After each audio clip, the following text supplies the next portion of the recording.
शहीद ज़ुल्फ़िकार अली भुट्टो जी वरसीअ खे कामयाब बनाइण, दरियाह सिंध मथां 6 केनाल कढण, अमन अमान जी ख़राब सूरतहाल समेत ॿियनि मामलनि ते गौर वीचार करण लाइ लाड़काणे में chamber of commerce and industries जो इजलास कोठायो वियो।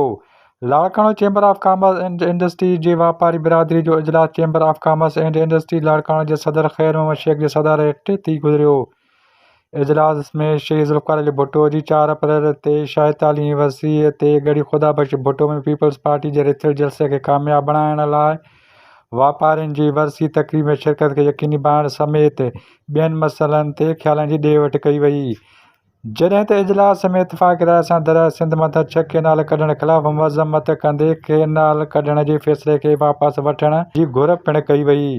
जॾहिं त इजलास में मौजूदु उहिदेदारनि इन ॻाल्हि ते इत्फ़ाक़ कयो त उहे मनसूबा जेके सिंध सूबे खे बंजर बणाइण जी कोशिश कनि उन्हनि मनसूबनि खे तुर्त बंदि कयो वञे।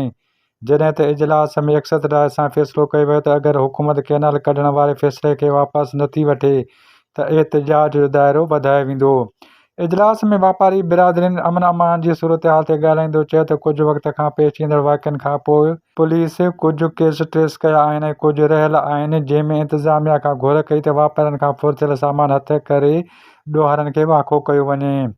इजलास में मौजूदु वापारियुनि चयो त इंडस्ट्रियल ज़ोन खे जल्द अज़ जल्द अमल में आंदो वञे त जीअं इंडस्ट्रियल ज़ोन लाड़काणे में इंडस्ट्रियूं लॻाए लाड़काणे जे बेरोज़गारनि खे नवां नौकरियुनि जा मौक़ा मिली सघनि।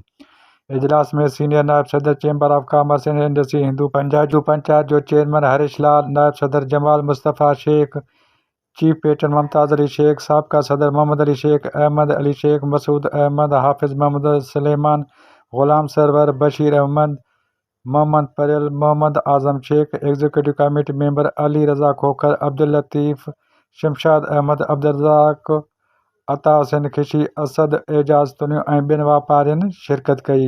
Abdul Fatah Udo, A4 news 786 Larkana. मज़ीद न्यूज़ एंड अपडेट्स के लिए इस चैनल को सब्सक्राइब करें।